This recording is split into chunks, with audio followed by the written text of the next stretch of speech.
വേറെ ആരെങ്കിലും കണ്ടിട്ടുണ്ടോ ഈ മരം എന്താണ്, ഈ കായ എന്താണ് എന്നുള്ളത് ആരെങ്കിലും പറയും? അല്ല മോളെ, സപ്പോട്ട മരമല്ല. ഇതാണ് ജാതിക്ക മരം. ജാതിക്ക കേട്ടിട്ടുണ്ടോ നിങ്ങള്? ജാതിക്കക്ക് എന്താ പറയാ ഇംഗ്ലീഷില്? നട്ട്മഗ് എന്നാ പറയാ. നട്ട്മഗ് എന്നാണ് ജാതിക്കക്ക് ഇംഗ്ലീഷിൽ പറയുന്ന പേര്. ഇത് എന്തിനു ഉപയോഗിക്കാന്നറിയോ?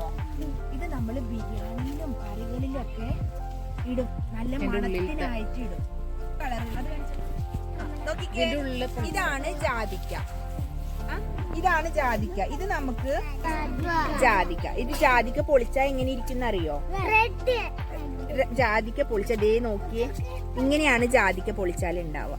ഈ സാധനം ഉണ്ടല്ലോ, ഇത് നമ്മൾക്ക് അച്ചാറിടാനും ഉപ്പിലിടാനും ചമ്മന്തി അരക്കാനും ഒക്കെ ഉപയോഗിക്കും.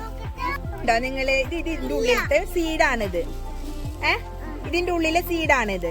ഇതാണ് ജാതിക്ക. ഇതിന്റെ മുകളില് ഒരു റെഡ് കളറുള്ള കണ്ടോ ഒരു പൂവ് പോലത്തെ സാധനം, ഇതിന്റെ പേരാണ് ജാതി പത്രി.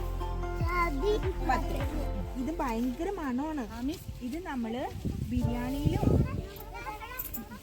അർഹമേ, ഇത് മണത്ത് നോക്കിയാല് ഭയങ്കര നല്ല മണമാണ്. നോക്കി അച്ഛോ,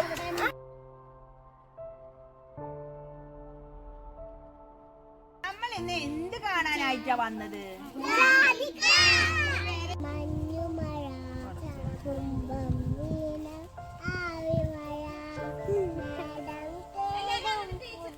മഴ